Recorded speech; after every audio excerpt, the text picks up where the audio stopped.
من الشيطان الرجيم. بسم الله الرحمن الرحيم. يا أيها الذين آمنوا لا تكونوا كالذين آذوا موسى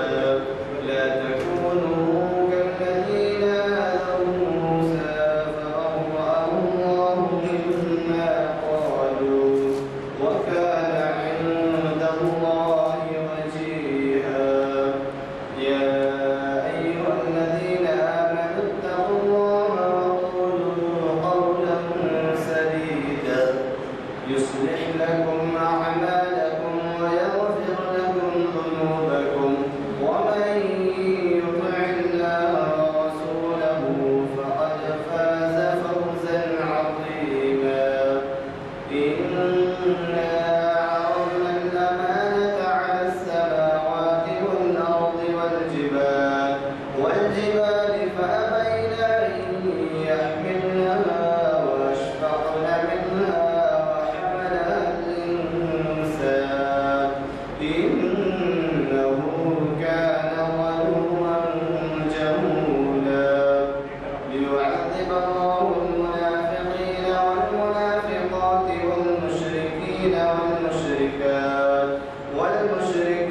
والمشركات ويتوب الله على المؤمنين والمؤمنات وكان الله غفورا رحيما.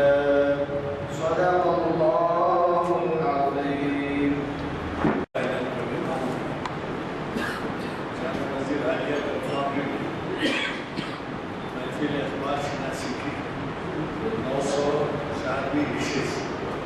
کانفرنس کا آج کی تاریخ 9 اگست 2017 مطابق 16 ذیقعدہ 1438 ہجری بروز چاشمہ علیہ السلام اور اس نشست کا آغاز عابد بخاری ہمارے وزیر کے پیشوا کی خلاف مقدمات سے مجھے جتنا بتانے کی ضرورت نہیں ہے کہ یہ سلسلہ 20 سال سے چل رہا ہے اور ہمارے آج کے مقرر جناب ایاز الشیخ ابھی تک کئی محافل کو ہمارے کروایا ہے اور یہ حیدرآباد ہی نہیں بلکہ ان کے جو کارنامے ہیں وہ ہندوستان کے کئی علاقوں میں پھیلے ہوئے ہیں، خصوصاً مہاراشٹرا اور اس کے متصل ریاستوں میں بڑی معیاری سے آتے ہیں اور انہوں نے علامہ اقبال کے بارے میں آج جو عنوان کیا ہے تو آپ اچھی طرح سے سمجھ سکتے ہیں کہ اقبال کا کلام راس بھی ہے اور راس بھی ہے، ڈائریکٹ اور انڈائریکٹ پرانے نظیر کی تعلیمات سے. تو انہوں نے ایسا عنوان کیا ہے جو آج تک ہمارے جو نشستیں 904 بھی ہیں ان میں کبھی یہ عنوان نہیں رہا. حالانکہ اس سے پہلے بعض عنوانات کو دہرایا گیا لیکن آج بالکل ایسا عنوان ہم نے لیا ہے اور ہم لوگ سب جانتے ہیں جو بڑی معیاری سے آتے ہیں اس کو اس سے آپ کو اندازہ ہوگا. تو میں گزارش اور بھی کرنا چاہوں گا کہ آپ حضرات چاہتے ہوئے وہاں پر بورڈ رکھے ہوئے ہیں آپ بات وہ اپنے مساجد میں اپنے حکومت حاصل اور ایک بات خاص طور پہ یاد رکھیں کہ ان بچوں میں ویب سائٹ کا نمبر دیا گیا ہے، سر فہرست دیا گیا ہے. ویب سائٹ سے واقف کرائیں گے والوں جو کہ اکثر گھروں میں تو معلوم ہے نہ صرف اسپورٹس دیکھے جاتے ہیں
روزانہ اخبار کی زینت بنتی ہے، قتل، خون، داغ، چوری، ڈاکہ، جتنے دنیا میں جرائم ہیں اس میں آپ اکثر کے نام دیکھیں تو آپ کو نظر آئیں گے کہ یہ نوجوان ہیں جو ملوث ہیں۔ حد یہ ہے کہ پولیس نے آپ کا جو کام ہے وہ پولیس کر رہی ہے۔ پولیس جو ہے ابھی 1-2-3 مہینے پہلے ایسا پولیس آفیسر تھا جس نے دنیا کو پہنچا اور یہ تجزیہ کیا کہ یہ جرائم ہو رہے کہ تو اس میں کئی جو ہے ایسے بچے ہیں جو چبوتروں پر بیٹھتے ہیں اور رات گزارتے ہیں اور پھر طرح طرح کے لغویات میں مبتلا ہوتے ہیں۔ تو اس نے آپریشن چبوترا کے نام سے شروع کی اور آپریشن چبوترا کے پہلے دن 200 بچوں کو کچھ بنا کے لے جا کے ان کے ماتوں کے پر ان کے ماں باپ کو سمجھا جو اپنا آپ کو کرنا چاہیے وہ پولیس میں سب آپ کے بچے اس میں اور پھر دوسری ایک لہر چلی جس پر بلو فلم سکھایا جاتا ہے۔ تو کوئی ایک بچہ اٹریکٹ کرتا ہے، سب کو پیسے دیتا ہے، اب آپ کو معلوم ہے بلو فلم میں کتنا رنگا ناچ ہوتا ہے، لغویات ہوتے ہیں، کتنی برائیاں ہوتی ہیں اور وہ بچے راتوں میں گھر سے لائے ہوئے کہ بلو فلم سے کے راتوں میں کر جاتے ہیں۔ تو یہ علت کو دور کرنے کے لیے جہاں آپ ہم آگے آنا چاہیے، آگے کون آ رہے ہیں تو یہ پولیس آ رہی ہے۔ اگر حکومت کے خلاف ہونے بیٹھے تو 50 قسم کے شکایتیں کریں گے، جس سے بات صحیح نہیں ہے، لیکن بات ایسی ہے کہ اس کی طرف آپ کو متوجہ ہونے کی ضرورت ہے کہ آپ کے کام حکومتی ذرائع کرنا ہے۔ جیسے مثال کے طور پر میں آپ سے عرض کروں، میری ایک ملاقات ہوئی ہمارے نائب وزیر اعلیٰ سے صاحب سے، تو انہوں نے بتایا کہ جو اقلیتی مدارس شروع کیے گئے اور اقلیتی مدارس میں دینی تعلیم کا بھی اہتمام کیا۔ کیسے ہو رہا ہے؟ آج 1948 کا پولیس ایکشن ہوا، 85 قانون کے بعد سے دینیات اور اخلاقیات کی تعلیم پر کر دی گئی۔ کیوں بات کر دی گئی؟ حکومت نے کہا کہ ہم غیر مذہبی حکومت ہے، سیکولر گورنمنٹ ہے، تعلیم نہیں دی گئی۔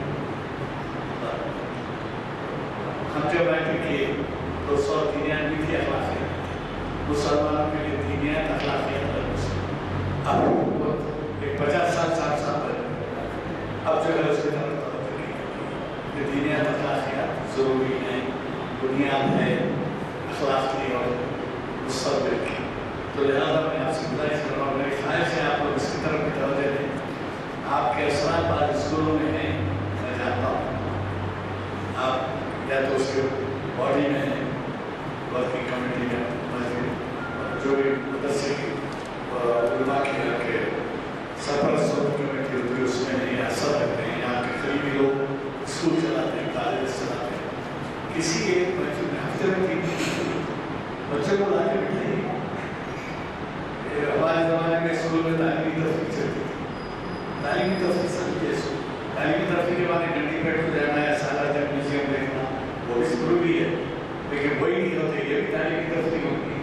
اگر آپ لائے کتنا بھلا دیکھیں گے، اگر 40 50 60 بچے نوجوان بچے یہاں بیٹھے، کیونکہ یہ تو سکھایا آپ کے تہذیب اور دینی محافل کس طریقے کے ہوتے ہیں اور کیا بنیاد ہوتی ہے اور کیسی صحبت ہوتی ہے، کیسے نماز ہوتے ہیں۔ اگر وہ ایک دفعہ بھی بیٹھے تو بہت کچھ سیکھیں، اور وہ کم از کم یہ سیکھیں گے کہ بھائی جوڑ اس طریقے کا ہونا چاہیے۔ تو میری خواہش ہے کہ جو حضرات اساتذہ کے خصوصاً پرانے شہر میں اثرات ہیں، وہ کسی ایک کبھی لائیے تاریخ اثرات میں، کبھی لائیے شریعت انفارمیشن، ایک وقت لائیے اسکول سے چھوڑا تھا 3 سال کی، اور یہاں سماج اثر کے محفل ہوتی ہے، کریے جیب سے پیسہ خرچ کریے، سوال کے لیے اسکول والوں کو بولیے، میں لا کے ایک محفل اٹینڈ کر کے مغرب پڑھا کے لے چلتے ہیں۔ دیکھیے کوشش کی ہماری کوشش، تو میں زیادہ وقت نہیں لیتا آپ کا۔ جناب شیخ صاحب بہت دور سے تشریف لاتے ہیں، چنگائے مدے سے، اور صبح اس قدر بارش ہوئی پر جو راستے مسدود ہو گئے، تو گھر کی 4 بجے ٹیلی فون آیا کہ بھائی گھر کا یہ حال ہے، آپ کے پاس بہت سی نسل کی محفل اور برابر چلے گی، 4 آدمی میں رہتے چلے گی، آپ ایک کلی بنا سے اللہ تعالیٰ کا کرم ہوا کہ اسے کل سے بارش کا سلسلہ جاری کیا، تو آپ دیکھ رہے ہیں کہ اس وقت بارش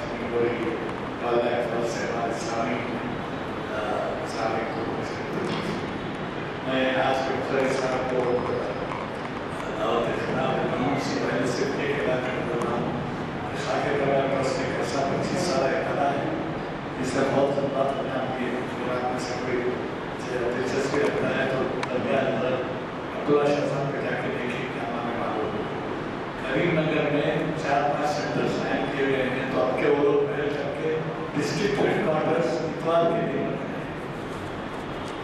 اتوار کے دن صبح یہاں سے روانہ ہوں گے آپ اپنے 4-5 ہزار مل کے کھا لیجیے تو چلے جاؤ صبح راستے میں آپ کو ناشتہ کر لیں پھر وہاں پر پیمانے ہوتے ہوئے جیسے یہاں پہ بندارہ ہوتے ہوتا ہے وہاں پر آپ پہنچیں گے فریش ہوں گے اور اس کے بعد وہ جگہ پر جائیں گے جہاں پر سگے دنیا پر کھانا عبادت اور پھر وہاں جلسہ ہوگا اور پھر اس کے بعد لنچ ہوگا وہ مانے ہوتے اور پھر آپ واپس ہوں گے مجھے یقین ہے کہ جناب کئی مقامات پر تفریح کے لیے جاتے ہیں ایسے مقام پر جو دینی کام ہو رہے ہیں اس سے واقف ہے خصوصاً اس لیے کہہ رہا ہوں کہ سلور جوبلی ہے 25 سالہ ماتس خاکہ دربار ٹرسٹ میں اس سے بھی واقف ہو گیا اور کتنا تعاون حاصل ہوا اور کیا کام ہو رہا ہے مجھے یہ وقت نہیں ہے ان کے لیے بھی بتانا ہے تو بتانے کا کہ وہ کس قسم کا کام ہو رہا ہے آپ سے کیا پتا ہوگا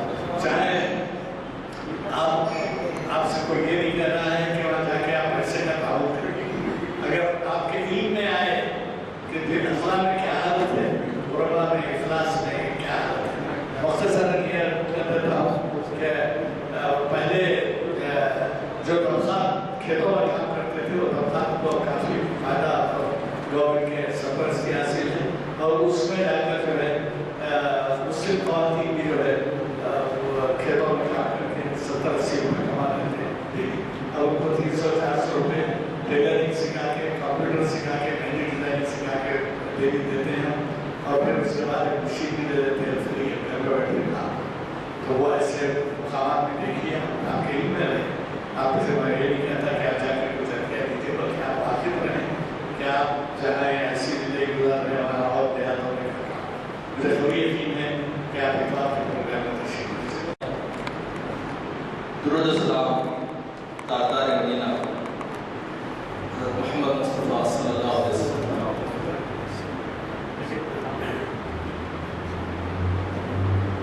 اقبال شناسی اور محافل عالیہ کے روح رواں اور ہمارے قائد ایڈوکیٹ غلام ازانی صاحب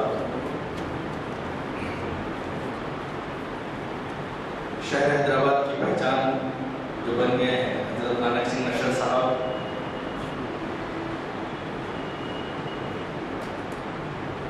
عزت مآب جناب معین الدین حسینی صاحب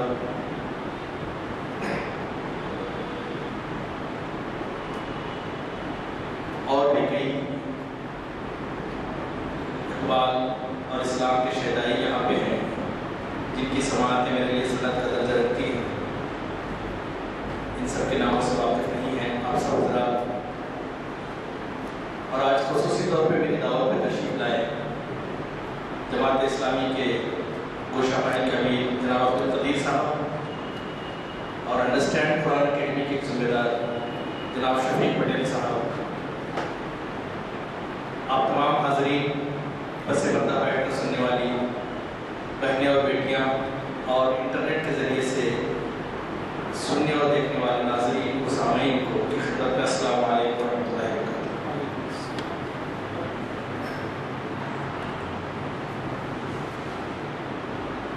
میں نے جب یہ موضوع ہمارے شبیر صاحب کو دیا تھا تو اس وقت ذہن میں خیال تھا کہ اس میں بہت اچھی تیاری کر کے آؤں گا لیکن افسوس اس بات کا ہے مجھے اللہ تعالیٰ کی مشیت ہے کہ اس کے بعد سے میری والدہ کی طبیعت مسلسل ناساز ہے اور زیادہ تر میرا وقت اسی میں گزر رہا ہے اپنی پروفیشن مسئولیت کے بعد پھر بھی میں نے کوشش کی اس سلسلے میں ویسے اجمالاً اس موضوع کا میں نے جائزہ لیا تو تقریباً 6 اور 7 گھنٹے کا موضوع ہے اور جسے 20-25 سے 30-40 منٹ میں سمیٹنا مجھ جیسے قابل علم کے لیے صاحبان علم کے لیے تو بہت ممکن ہے لیکن مجھ جیسے قابل علم کے لیے تھوڑا سا مشکل ہے میں کوشش کروں گا کہ آج کی نشست اس میں کچھ ابتدائی باتیں ہو جائیں، پھر اس کی دوسری قسط انشاءاللہ جب موقع ملے ہم اس پر گفتگو کریں گے۔ اللہ سبحانہ و تعالیٰ نے کلام پاک میں ارشاد فرمایا کہ اللہ تعالیٰ نے ذکر کو نازل کیا ہے، وہی سب محافظ ہے، اور پھر یہ ذکر، یہ قرآن وہ کتاب ہے جسے پہاڑوں پہ اتارنا چاہا وہ اس کی خشیت سے رضا رضا ہو جاتے ہیں، لیکن انسان نے آگے بڑھ کر اس ذمہ داری قبول کی۔ یہ ایک بہت ہی ڈائنامک کتاب ہے۔ کلام پاک سے بڑھ کے ڈائنامک کتاب مجھے کوئی نظر نہیں آئی، چونکہ میں نے ہمارے رہبر حضرت یزدانی صاحب سے میں نے عرض بھی کیا تھا کہ میری زندگی کا سفر تحریر کے حصے سے شروع ہوا تھا، اللہ تعالیٰ نے مجھے اسلام کی توفیق بخشی۔ تو خاندانی مشائخ ہونے کے باوجود بھی دین کا کوئی مجھے بہت زیادہ اثر نہیں تھا، اور پھر میں بہت زیادہ جب تحریر کی طرف مائل ہوا اپنے کالج کے زمانے میں، میرے دادا حضرت سید نذیر الدین قاضی اعلیٰ شیخ جو ہے وہ انہوں نے اس سے کہا کہ ایک مرتبہ ترجمے سے قرآن پڑھو، سمجھنے کی کوشش کرو، اس کے بعد جو فیصلہ کرو اپنی زندگی کا۔ تو مجھے اثرات سمجھ میں آئے کہ اللہ تعالیٰ نے مجھے ہدایت دی، اللہ کا بڑا احسان ہے۔ اور قرآن سے چٹائے رکھنے میں ایک اور چیز مجھے اپنے بچپن میں یا اپنے کالج کے زمانے وہ اقبالیات گھر میں اس کا رواج تھا۔ میں نے جیسا کہ یزدانی صاحب بھی بتایا تھا کہ اس زمانے میں 1 روپیہ بہت بڑا رقم ہوتی تھی، شکوہ جواب شکوہ یاد کرنے پہ 1 روپیہ ملا تھا، تو ہمارے دادا سے تو میں یہ بتانا چاہ رہا تھا کہ اقبالیات میں سے قرآن کو نکال دیا جائے یا اسلام کو نکال دیا جائے تو وہ جیسے ٹرمینل کے مطابق باقی کچھ بھی نہیں رہتا، ورنہ دیگر باتیں ظلم فساد، بلکہ کسی ایک ناقد نے بہت اچھا کہا کہ اردو شاعری کے نام پہ گرم گوشت کی دکانیں کھول رکھی ہیں، زندگی کے حقائق سے ان کو کوئی پرواہ نہیں۔ جیسے کسی شاعر نے کہا کہ آپ ظلم ہے جانا کہ خم سواریے صاحب، زندگی کی ظلموں کو آپ کیا سواریے۔ لیکن اقبال جو ہے وہ ایک زندگی سے بھرپور شاعر ہے، اور زندگی کی حقیقت، کائنات کی حقیقت، آفاق اور انفس، یہ ساری چیزیں اس کی تھی، اور اس کا جو سورس تھا وہ قرآن مجید تھا۔ علامہ اقبال رحمۃ اللہ علیہ نے اپنی ایک مرتبہ ایک کتاب میں ایک جگہ لکھا ہے کہ میرا معمول تھا کہ میں روزانہ تلاوت قرآن پاک کرتا تھا۔ آپ کے والد چونکہ ایک دینی آدمی تھے تو گھر میں درس و تدریس کا، قرآن کی تلاوت کا ایک اہتمام ہوا کرتا تھا، تہجد گزار لوگ تھے۔ تو میں قرآن پڑھ رہا تھا تو میرے والد آئے اور مجھے مسکرا کر دیکھا چلے گئے۔ پھر ایک دن آئے، مجھے مسکرا کر دیکھا چلے گئے۔ پھر تیسرے دن کہا کبھی فرصت ہوئی تو میں ایک بات تمہیں بتاؤں۔ تو علامہ اقبال نے اصرار کیا کہ بتائیے حضرت مجھے، کہا کہ نہیں تمہیں ایسے کریں کہ تمہارا امتحان ہو جانے دیجیے۔ تو بزرگوں کی تربیت کا طریقہ دیکھیے، تجسس جو پیدا کیا کرتا تھا۔ اس کے بعد امتحان سے فارغ ہوئے تو کہا کہ تمہارا رزلٹ آنے دیجیے، اس کے بعد بتاؤ۔ رزلٹ آ گیا، پھر کہا کہ اقبال قرآن ایسے پڑھو جیسے تم پہ نازل ہو رہا ہے، جیسے اللہ تم سے مخاطب ہے۔ اقبال کے دل کو یہ بات لگی اور انہوں نے قرآن کو کہتے کہ میں نے اس انداز سے پڑھنا شروع کیا۔ اور اقبال کی شاعری اگر ہم جائزہ لیں، کئی کتابیں لکھی گئی ہیں ہماری اقبال اکیڈمی کی، تشریف لائیے آپ دیکھیں کہ قرآنیات پہ اقبال کا کتنا زیادہ کام ہے۔ اقبال کی ساری فکر جو ہے وہ قرآن سے تھی، اور قرآن جو ہے وہ تبدیلی کا، حرکت کا، تغیر کا اور اصلاح کا پیغام دیتا ہے۔ قرآن ایک جامع کتاب نہیں، بلکہ میں یہ کہتا ہوں آپ سے، علماء کرام زیادہ بہتر کہہ سکتے ہیں، لیکن مجھے سے قبل سے یہ ہے کہ آپ قرآن کو رینڈملی بھی اگر کھولتے ہیں تو آپ کو ایک میسج ضرور ملتا ہے۔ بلکہ بزرگوں کا طریقہ یہ تھا کہ صبح تلاوت جن آیات کی کرتے تھے تو دن بھر کام کو پلاننگ مل جاتی تھی کہ آج دن میں کیا کرنا ہے۔ تو یہ چیزیں اقبال کے پاس تھیں۔ اب کچھ احادیث میں آپ کے سامنے بیان کرتا ہوں، اقبال کے اشعار زیادہ سمجھ گئے ہیں۔ ایک بات ضرور میں آپ سے کہوں گا کہ اگر اقبال کو سمجھنا چاہتے ہیں تو قرآن کو پہلے سمجھنا ضروری ہے۔ جس شخص نے قرآن کو نہیں سمجھا وہ اقبال کو نہیں سمجھ سکتا، کیونکہ سارے اس کے اشعار کے ریفرنسز قرآن سے جا کے ملتے ہیں۔ مولانا تدبر القرآن امین حسین اصلاحی رحمۃ اللہ علیہ انہوں نے لکھا کہ تفسیر پہ ہمیں بہت بڑا ناز تھا کہ تفسیر اس سے زیادہ کوئی بہتر نہیں جانتا، لیکن اپنی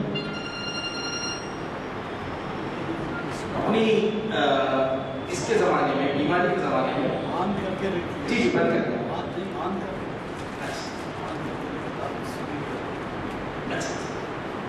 تو بیماری کے زمانے میں کہا کہ چلو آپ اقبالیات کو پڑھ لیتے ہیں سرسری طور پہ، اور پھر انہوں نے جب اقبالیات کا مطالعہ کیا تو مولانا امین حسین اصلاحی کہتے ہیں کہ قرآن کے بعض مقامات ایسے ہیں کہ مجھے یہ ایک تھوڑا سا ایک وقت تو نہیں کہیں گے، کوئی خاص لفظ استعمال کیا انہوں نے کہ تھا کہ میں نے شاید زیادہ بہتر سمجھا ان مقامات کو، اور جب میں نے اقبال کو پڑھا تو لگا کہ اقبال تو ہم سے کہیں زیادہ آگے ہے۔ تو آپ اندازہ کر سکتے ہیں کہ مستند عالم تھی۔ اب یہاں پہ میں مولانا ابوالحسن ندوی رحمۃ اللہ علیہ کی کچھ ان کی کتاب سے مجھے کچھ چیزیں ملی۔ آپ نے اقبال کے متعلق لکھا نقوش اقبال میں کہ اقبال کی شخصیت کو بنانے والا دوسرا عنصر وہ ہے جو آج ہر مسلمان کے گھر میں موجود ہے، مگر افسوس آج خود مسلمان اس کی روشنی سے محروم اور اس کے علم و حکمت سے بے بہرا۔ میری مراد اس سے قرآن مجید ہے۔ اقبال کی زندگی پر یہ عظیم کتاب جس قدر اثر انداز ہوئی ہے، اتنا وہ کسی اور شخص سے متاثر ہوئی اور نہ کسی کتاب سے متاثر ہوئی۔ اقبال کے اندر نسلی مسلمانوں کے مقابلے میں قرآن مجید سے شغف، تعلق اور شعور و احساس کے ساتھ مطالعے کا زیادہ ذوق پایا گیا۔ اقبال کا قرآن پڑھنا عام لوگوں کے پڑھنے سے بہت مختلف رہا۔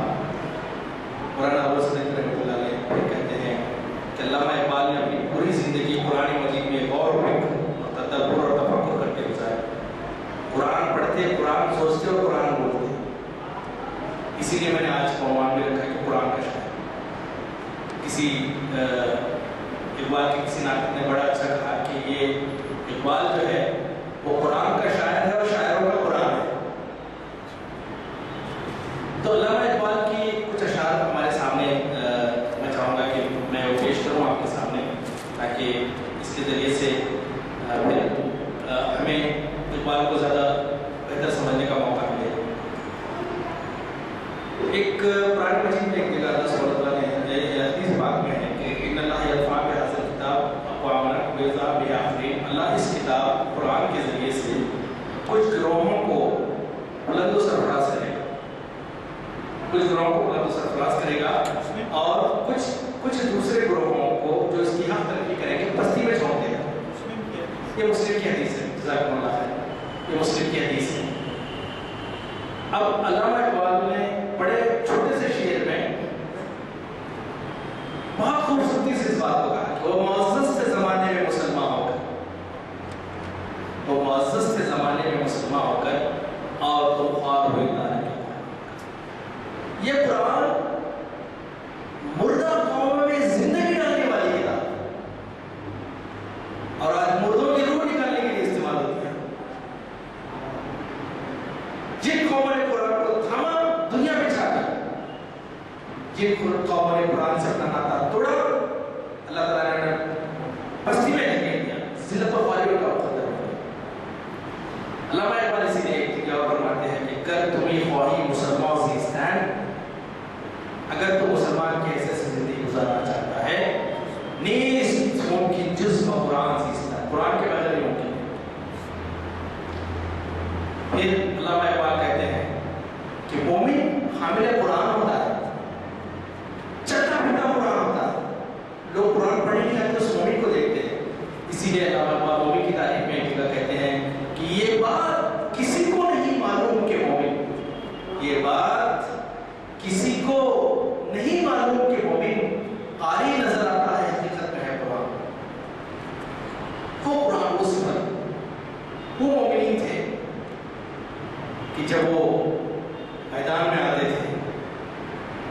انسانیت کو ظلم سے نجات دلانے کے لیے، اللہ کے دین کے پیغام کو پھیلانے کے لیے، تو کیا ہوتا تھا؟ تھر تھر اڑتی تھی وہ ذرا جس سے لرزتا ہے شبستان وجود، ہوتی ہے بندے مومن، وہ شہر جس سے لرزتا ہے شبستان وجود، ہوتی ہے بندے مومن کی اذان سے پیدا۔ سینکڑوں اذانیں، ہزاروں لاؤڈ اسپیکر، آج کسی کے دل پہ خشیت اور کیفیت تو کیا تعریف ہوگی، لوگ اس کے بارے میں کمپلینٹ کر رہے ہیں کہ اذان کی آواز آ رہی ہے، کیونکہ اذان دینے والے بھی تو وہ ہوا کرتے تھے۔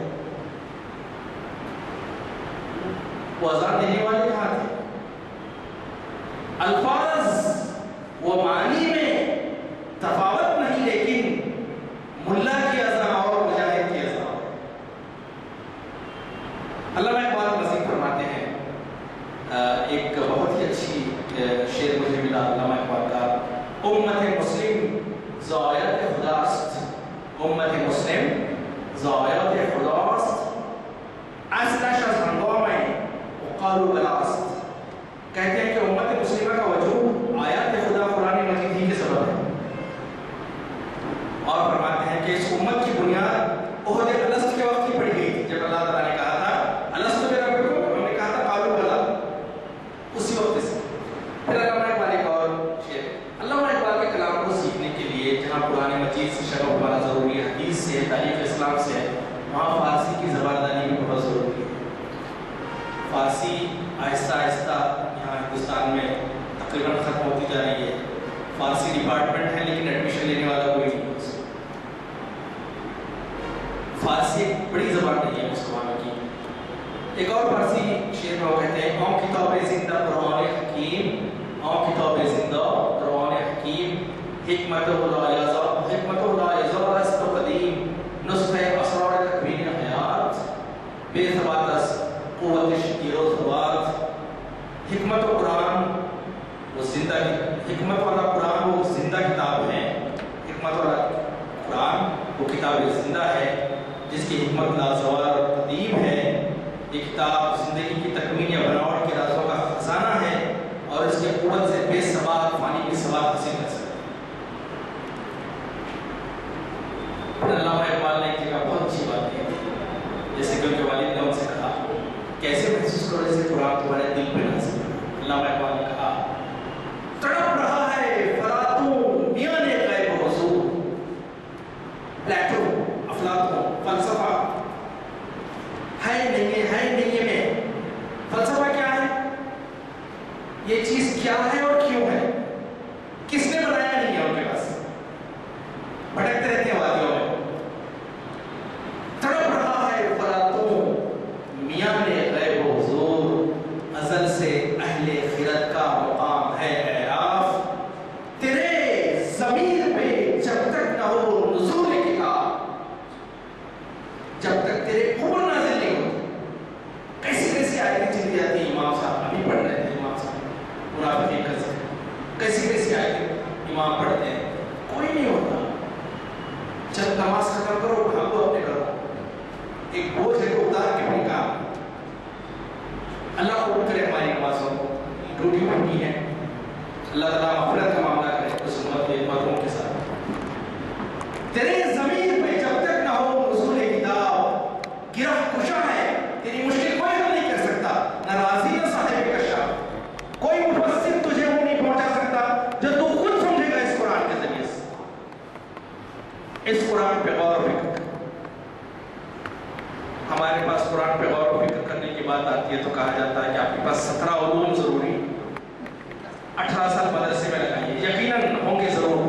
قرآن کی تفسیر کے لیے 17 علوم ضروری ہوں گے، 15 سال مدرسے کے ضروری ہوں گے، فتویٰ دینے کے لیے ضروری ہوں گے، لیکن سمجھنے کے لیے کہا گیا ہے وَلَقَدْ يَسَّرْنَا الْقُرْآنَ، یہ قرآن ہم نے سمجھنے کے لیے آسان بنایا ہے کوئی پہ سمجھنے والا ہے؟ خالق کائنات خود جس سے آسان کر رہے ہیں، ہم سے مشکل کیسے کر سکتے ہیں؟ ایک بڑی عجیب بات ہے، میں نے کئی اہل علم سے دریافت کیا کہ میری بچی جب اسکول میں جاتی ہے، اے فار ایپل سی کے آتی ہے. This is boy سیکھ کے آتی ہے. میں پوچھتا ہوں بیٹا A for apple کیا ہے؟ تو کہتی کہ A سے ایپل، ایپل کے معنی سے. This is boy، یہ لڑکا ہے. لیکن میں کہتا ہوں کہ بیٹے مولوی صاحب پڑھا ہے آپ کو؟ پڑھا ہے. سورہ فاتحہ پڑھا ہے؟ چلو بولو اہدنا الصراط المستقیم ایاک نعبد و ایاک نستعین. کیا مطلب ہے اس کا؟ نہیں معلوم ہم کو. یہ نہیں پڑھا ہے ہم نے. یہ کیسی مظلوم کتاب ہے کہ جسے پڑھا جاتا ہے سمجھا نہیں جاتا. ورنہ دنیا آپ چیلنج کرتا ہوں میں آپ کو کہ آپ کوئی ایسی کتاب پڑھ کے دکھائیے جسے آپ نہیں سمجھتے. ترکی کا رسم الخط لیٹن ہے، انڈونیشیا کا رسم الخط لیٹن ہے، کئی لاطینی ممالک کا رسم الخط لیٹن ہے. انگریزی لیٹن ہونے کی وجہ سے ہم اسے پڑھ سکتے ہیں لیکن سمجھ نہیں سکتے. تو کیا ایسی کتاب کو پڑھنا گوارا کریں گے؟ قرآن کی کیسی مظلوم کتاب ہے، کیا ہے اس کے ساتھ؟ چلیے ٹھیک ہے، ہمارے ساتھ ہو چکا ہے. بڑے بڑے ہمارے علماء اکرام نے جام پیشانی سے آسان ترجمے کیے ہیں. ترجمہ دیکھنے کی بھی فرصت نہیں. جب تم اللہ اور اس کے پیغام سے لاپرواہ ہو جاؤ گے تو اللہ کو تمہاری کیا پرواہ ہوگی؟ پھر روتے ہیں اللہ کے سامنے، بولتے ہیں خوار ہیں، بدکار ہیں، ڈوبے ہوئے ذلت میں ہیں، کچھ بھی ہیں لیکن تیرے محبوب کی امت میں ہیں. اور محبوب قیامت میں کہہ دے کہ میری امت نہیں کی تب کیا ہوگا؟ اللہ نہ کرے ایسا، کیونکہ قیامت میں ایسا بھی ہوگا. قرآن میں خود کہے گا کہ اللہ تعالیٰ میرے بعد انہوں نے قرآن کو چھوڑ دیا، تب کیا کریں؟ نہ خدا ہی ملا نہ عیسیٰ علیہ السلام. یہاں ان کے بھی مار کھا رہے ہیں، وہاں پہ ان کے بھی مار کھا رہے ہیں. نہ ادھر کے رہے نہ ادھر کے رہے. اس قرآن سے اور صاحب قرآن سے نبی کریم صلی اللہ علیہ وسلم جب تک ہم رشتہ نہیں جوڑیں گے. اقبال کے کلام کی خاصیت یہی تھی کہ اس نے قرآن اور صاحب قرآن سے رشتہ استوار کیا.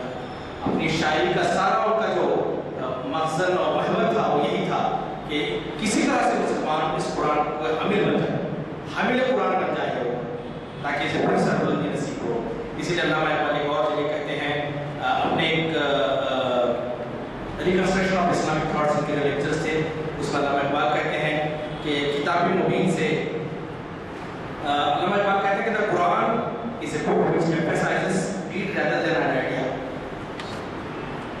علامہ اقبال نے جو انگریزی میں لکھا اس کا مفہوم یہ ہو سکتا ہے یعنی قرآن پاک کا رجحان زیادہ تر فکر سے زیادہ عمل کی طرف، فکر سے زیادہ عمل کے ذریعے سے. عمل سے زندگی بنتی ہے جنت میں جنت. یہ خاکی اپنی فطرت میں نہ نوری ہے نہ ناری. عمل کے میدان میں پلٹنا جھپٹنا، جھپٹ کر پلٹنا، لہو کر پلٹنے کا ہے ایک بار. محبت مجھے ان جوانوں سے ہے ستاروں پہ جو ڈالتے ہیں بیٹھے ہوئے تقدیر کو کوسنے والے، رونے والے ایسے تھے. یہ میں کسی پر تنقید نہیں کر رہا ہوں، میری خود ذات اصلاح کے لائق ہے. اگر تنقید کا کوئی لفظ نکلا تو سب سے پہلے میں اپنی بات کروں گا، اپنی ذات میری اس میں شامل ہے. میں کہتا ہوں کہ کسی شاعر نے کیا خوب کہا ہے، مانگتے پھرتے ہیں اغیار سے مٹی کے چراغ، اپنے خورشید پہ پھیلا دیے سائے. اپنے پاس صورت رکھیے چراغوں کی بھیک مانگنے والی قوم میں نے نہیں. اور میں کس کا بات یہ سورج ہے قرآن و سنت کی شکل.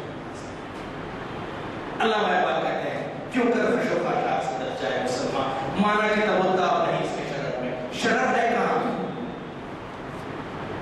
حقیقت خرابات میں کھو گئی، یہ امت روایات میں کھو گئی.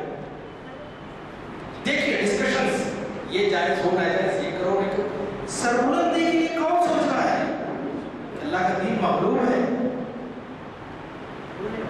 دنیا کی سربراہی ہمارے ہاتھ سے جا چکی ہے کیونکہ فطرت کا اصول ہے. اللہ سبحانہ وتعالیٰ وہ قوم پتہ کرتے ہیں جن کے پاس قابلیت ہوتی ہے، ان سے نکال لیتے ہیں جو انکیپیبل ہے. ایک ناکارہ نوکر کو ہم اپنے گھر دکان میں نوکری نہیں رکھ سکتے. اللہ سبحانہ وتعالیٰ ساری دنیا کے لیے امامت کا راز تمہارے سر پیسے رکھے گا. اپنے آپ کو کیپیبل بناؤ، اللہ اپنے آپ کو مستحق ثابت کرو، پھر اللہ سبحانہ وتعالیٰ اپنے پاس بتا دے. اس کی طرف پلٹو، اللہ کی طرف، قرآن کی طرف. اقبال ایک اور جگہ کہتے ہیں کہ قرآن میں ہو وہ تزن مرد مسلمان، قرآن میں ہو وہ تزن مرد مسلمان، اللہ کرے تجھ کو عطا جدت کردار۔ پھر ایک مرتبہ ایک اور جگہ علامہ اقبال لکھتے ہیں کہ اسی قرآن میں ہے اختر کے جہاں کی تعلیم، جس نے مومن کو بنایا پرمی کا امین، اختر کے جہاں کی، یہ دنیا داری ہے جہاں بنی ہے۔ اسلام وہ واحد دین ہے، علماء میری تصحیح کریں، جس میں دنیا کو نکال دیا جائے تو دین باقی نہیں رہتا۔ دنیا کا نگیٹو ایسپیکٹ صحابہ کرام اور بزرگان دین کہتے ہیں ہر عمل فکر اور ہر وہ چیز جو اللہ کی یاد سے قابل کرتے ہو دنیا اس کا نگیٹو ایسپیکٹ، ورنہ ہمیں بتایا نہیں جاتا کہ ربنا آتنا فی الدنیا حسنہ۔ اسلام کسی کی دی ہوئی مراحت میں سمٹ کر زندگی گزارنے کے لیے نہیں آیا، یہ نظام ہے، یہ نفاذ چاہتا ہے، اور تم نافذ نہیں کر سکتے تو اللہ تعالیٰ کسی اور قوم پر ہے۔ حیران یونش تاتار کے افسانے سے پاسباں مل گئے کعبے کو سنا کرنے سے۔ مسلمان یقیناً مٹ جائے گا لیکن اسلام نہیں مٹے گا۔ اس بات پہ غور کیجیے، یہ تو بڑی اپورچونٹی ہے ہمارے لیے کہ ریڈی میڈ مسلمان گھر میں پیدا ہو گئے، محنت نہیں کرنا پڑا، ورنہ جو ایمان لاتے ہیں ان کے دلوں سے پوچھے کہ مسائل سے گزرنا پڑتا ہے، آسان سے مل گیا آپ کو۔ آخر میں ایک بات جو اقبال کی مشہور انہوں نے کتاب لکھی، خلیفہ عبدالحکیم صاحب اور خلیفہ عبدالحکیم، بہت کام کیا انہوں نے، آپ سے ملاقات میں بھی الحمدللہ آپ بڑے خوش قسمت ہیں، ماشاءاللہ۔ خلیفہ عبدالحکیم لکھتے ہیں کہ اللہ اپنے ساری فکری اور فنی صلاحیتوں کو اسلام اور انسانیت کی خدمت میں وقف کر دیا تھا۔ ان کا طرز استدلال طرز قرآن تھا۔ ان کے حکیمانہ افکار اور آفاقی پیغام میں قرآن کی روح کا ذکر کرتے ہوئے ڈاکٹر خلیفہ عبدالحکیم ابھی بقید حیات ہیں، اللہ تعالیٰ آپ کے قریب رحمت کرے، بڑی اچھی بات کہی اور لطیف اقبال نے اپنی کتاب میں۔ میرے نزدیک علامہ اقبال کے عارفانہ اور عاشقانہ کلام کا ہر شعر عبادت میں داخل ہے۔ اس سے زیادہ خدمت خلق اور کیا ہو سکتی ہے کہ رہتی دنیا تک لوگ اس کلام سے بلند ترین افکار اور تاثرات حاصل کرتے ہیں۔ آخر میں علامہ اقبال کا ایک شعر پڑھ کر اپنی گفتگو کو ختم کرنے کی کوشش کروں گا۔ علامہ اقبال فرماتے ہیں، فارسی میں ہے یہ شعر کہ فاش گویم اسٹریٹ فارورڈ ٹاک، فاش گویم آنچ در دل مسمراست۔ میرے دل میں جو ہے آج میں ایک دم ڈائریکٹلی آپ کو بول رہا ہوں، کھل کے بول رہا ہوں، فاش گویم آنچ در دل مسمراست، این کتاب نیست چیز دیگر است۔ یہ کتاب نہیں ہے، کوئی اور چیز ہے۔ دنیا کی کتاب پوسیدہ ہو جاتی ہے، ریوائز ایڈیشن آتا ہے، میٹر ختم ہو جاتا ہے، آپسیٹ ختم ہو جاتی ہے، لیکن یہ کتاب ختم ہونے والی نہیں ہے۔ ایک حدیث آخر میں پڑھتے ہوئے میں اپنی بات کو ختم کروں گا۔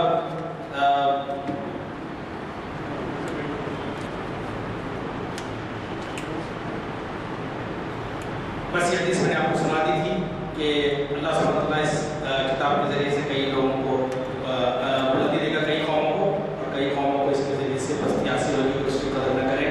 اللہ سبحانہ وتعالیٰ ہمیں قرآن کی قدر کرنے والا بنائے، قرآن و حدیث کی حامل امت بنائے۔ اللہ سبحانہ وتعالیٰ ہمارے دلوں سے باطل کا خوف دور کرے۔ اللہ سبحانہ وتعالیٰ ہمیں ساری انسانیت کی خدمت کرنے والا بنائے۔ 700 سال سے مائے خانے خشک ہیں، دنیا کو ضرورت ہے تمہاری، دینے والوں کی ضرورت ہے۔ مطالبات نہیں گروہ بن کے نہ رہیں بلکہ ہم دینے والے بنیں۔ اللہ تعالیٰ ہمیں دینے والا بنائے۔ آپ تمام حضرات کا شکریہ، جزاکم اللہ خیر، وآخر دعوانا الحمدللہ۔ اس کا میرے معلوم نہیں کر یاد ماضی عذاب ہے یا رب، یاد ماضی عذاب ہے یا رب، چھین لے مجھ سے حافظ آ گیا۔ تو آپ ایسے باتیں چھڑے عثمانیہ یونیورسٹی نے ماہرین اقبال کئی ماہرین اقبال پیدا کیے جس میں خلیفہ عبدالحکیم کا نام انٹرمیڈیٹ 1946 میں جب داخلہ لیے تو دو چونکہ اس وقت ہے تو عثمانیہ یونیورسٹی کے جانے کے لیے دو اسپیشل بسز ہوتی تھی مطلب سے بشیر باز پروفیسرز اسٹوڈنٹس جمع ہوتے تھے وہ بس میں بیٹھتے جاتے تو وہ انجینئرنگ کالج کے بعد لیفٹیننٹ سیکٹر پروفیسر اسکاٹس تھے اس میں رہتے تھے خلیفہ عبدالحکیم اور جب بس جا کے وہاں رکتی تھی تو کچھ پروفیسر سوال ہوتے تھے اور یہ ان کے وضاحت بالکل ایسی تھی کہ انگریز پڑھا رہتے تھے بالکل گورے اور سرخ کبھی تو سلیبس میں نہیں دیکھا اب وزیر ایسے اس کے علاوہ پروفیسر مسعود حسین خان غلام محمد صاحب ڈاکٹر رضی الدین صدیقی انہوں نے اقبالیات پہ بہت کام کیا اور میں ممکن ہوں بول رہا ہوں اور ان کو نام لیکن رضی الدین صدیقی بھی وائس چانسلر بنے دو یونیورسٹیز کے بنے ہوئے اس میں اقبالیات پہ تو یہ جو اقبالیات کا جو دور تھا ابھی آپ نے ریکنسٹرکشن کا ذکر کیا اسلام ریکنسٹرکشن آف تھاٹ اسلام جو لکھے جو بھی اور بنا تھا تو مدراس سے ان کو بلایا گیا تھا اس زمانے میں مدراس کے لوگ بلائے تھے تو وہاں پر جاتے ہوئے حیدرآباد میں انہوں نے خیال کیا تھا جو بھی حال میں ان کو استعمال کیا گیا تھا 1930 تو اس میں جو ریکنسٹرکشن آف تھاٹ ہے وہ انگریزی میں ہے لیکن اس کا ترجمہ اردو میں بھی موجود ہے اور آپ اس بات سے بھی شاید اتفاق کریں گے کہ اقبال کو بیرونی ممالک میں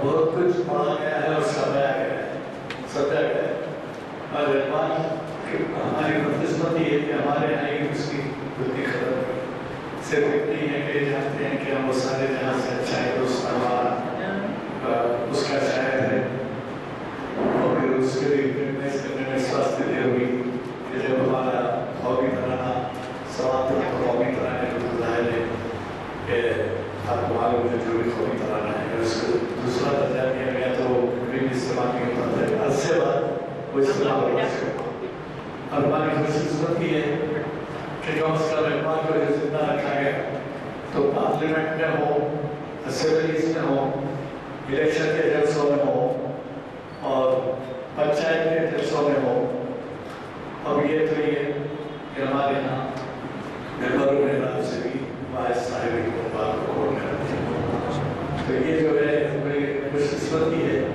کہ ایسا شاعر کم از کم آپ کے ہمارے حافظے میں زندہ نہ ہو تو اس سے پہلے بھی میں نے آپ کو بتایا تھا کہ راکیش شرما ایک اسٹوڈنٹ تھا میں اس لیے دوہرا رہا ہوں کہ بعض لوگ نئے نئے راکیش شرما ایک اسٹوڈنٹ تھا میرے اسکول میں اور اس کا انتخاب عمل میں آیا خلا میں جانے کے تو خلا میں جب گیا تو پرائم منسٹر اندرا گاندھی سے اس کا کانٹیکٹ کرایا گیا تو انہوں نے پوچھا کہ تم پورا گلوب دیکھ رہے ہیں گھومتے ہوئے ہمارا بھارت کیسا نظر آ رہا ہے تو اس نے ایک ہی جملے میں مصرے میں جواب دیا اور وہ پورے انگلش تیلگو ہندی تمام ہمارے بارے میں اور وہ جواب یہ تھا سارے جہاں سے اچھا ہندوستان علامہ اقبال کو پتا ہے یا نہیں ہے کہ علامہ اقبال کا جو یہ ترانہ تھا سارے جہاں سے اچھا اس کے بارے میں یہاں پہ کانٹروورسی پیدا ہو گئی تھی کہ جو ہے اس کو بنایا جائے خیر جو بھی ہوا میں خاص طور پہ علمان خیال کے لیے آپ مخیر صاحب کا مشکور ہوں اللہ تعالیٰ جزائے خیر دے ایسے وہاں پہ کیونکہ آپ اپنا توجہ فرمائیں اور جب تک آپ کی توجہ نہ ہوئی نوجوان توجہ نہیں کریں اور وہ جو ہے اقبال خود کہتے ہیں بعضوں کے جو تخلص کا استعمال کرتے ہیں تو بڑا ایک معنی خیز ہوتا ہے مثلا یہ کہتے ہیں نبوج اقبال کا ٹھکانہ ابھی وہی کیفیت ہے اس کی کہیں سبیرہ گزار بیٹھا ستم کشے انتظار کا ایک انخلاق وہی کیفیت ہے اس کی یہ کہتے ہیں اس زمانے میں پھر ایک جگہ فرماتے کہ اپنے کلام کے بارے میں کہتے ہیں اقبال بڑا اپنی شکل باتوں میں مو لیتا ہے گفتار کا غازی بن تو گیا کردار کا غازی بن سکتا. تو یہ جو ہے دراصل کس کے اوپر کس پر طرز ہے یہ بہت ہے. تو بہرحال بولنے کے لیے بہت ہے مگر وقت نہیں ہے. کیا میں آپ سے ضرور گزارش کروں گا کہ آپ ہمارے قریب بھی جلسے میں ضرور شرکت کریں اور میں پھر دہرانا ہوں کہ آپ وہاں چل کے دیکھیں گے کہ کس طرح کا مسئلہ میں ضرورت ہے اس کی اور کتنا کام ہو رہا ہے. اور یہ کوئی مشکل نہیں ہے. 3-4 ہزار 5 ہزار میں سے ایک کے پاس تو گاڑی ہے. ایک گاڑی لی اور پیٹرول ڈالا کے راستے میں ناشتہ کریں. وہاں پر کھانے ہوٹل میں ہم رہنے کا انتظام کیے ہیں. وہاں سے آپ جائیں گے فاؤنڈیشن رکھا جائے گا 10 منٹ سے ہو گئے 25 سال دشت ہے. اس وقت تک پہنچنا ہے وہاں پر اگر آپ 9 بجے تک پہنچ جائیں تو بس. اور ایسی روڈ ہے جیسے افریقہ کی روڈ سے ہو گئے تو وہاں سے آپ 1:30 بجے لنچ کھائیں گے مانے ہوٹل میں اور پھر واپس ہو گئے. وہ آپ کے لیے بھی کئی جگہ تفریح کے لیے جاتے ہیں ایسا میں تو کبھی کھائیں گے. اور پھر آپ کو میں کیا سمجھ رہا ہوں رائے تنظیم کرتے ہوئے بھی گاڑیاں رکھتے ہیں لیکن اس سے واقع نہیں لاتے. کبھی فائدہ پہنچتے ہیں نیچے ساتھی ہو 3-4 سے پیٹرول لے لیجیے اور لے کے چلیے. بہت مشہور وہاں پر بات کر کے آپ نے پہلے تو اللہ تعالیٰ کا شکر ہے کہ ایسی محفل میں گزارنے کا موقع